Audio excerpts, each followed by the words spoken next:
Je clique là-dessus. Je vais utiliser LibreOffice. Donc on va ouvrir LibreOffice.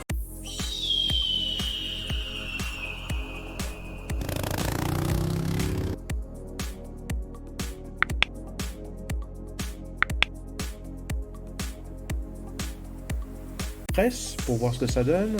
C'est la même chose que PowerPoint. J'utilise très souvent PowerPoint et on retrouve exactement la même chose. Nouvelle diapo. On peut supprimer et probablement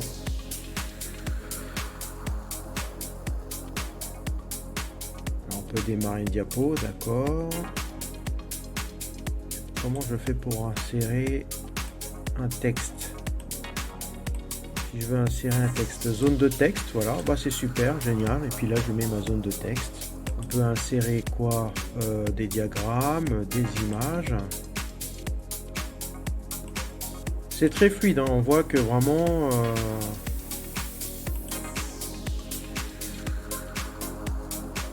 c'est très rapide. Dès qu'on clique sur un bouton, ça ne rame pas du tout. Et pourtant, comme je l'ai dit tout à l'heure, c'est un vieil ordinateur. On peut mettre des formes. C'est vraiment un vieil ordinateur.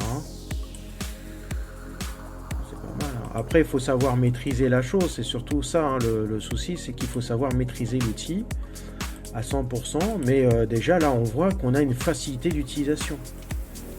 Et quand je clique droite, ben là, on n'a pas quelque chose qui clignote ou qui apparaît, qui disparaît. C'est suffisamment épuré, c'est suffisamment facile à comprendre. Là, on a par exemple la position du curseur. On a la dimension de ce qu'on sélectionne. On peut zoomer, on peut dézoomer ici. C'est pas mal.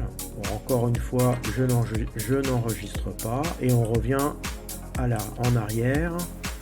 Je repars sur le menu démarrer et je vais cliquer sur le dernier logiciel disponible, LibreOffice Draw, que je connais pas.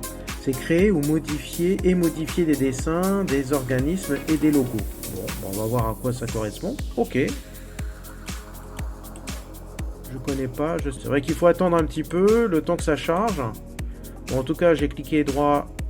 On voit que le menu déroulant apparaît très bien. Donc, manifestement, c'est pas un problème de carte graphique. Tout se passe très très bien. C'est génial. Je ne trouve aucun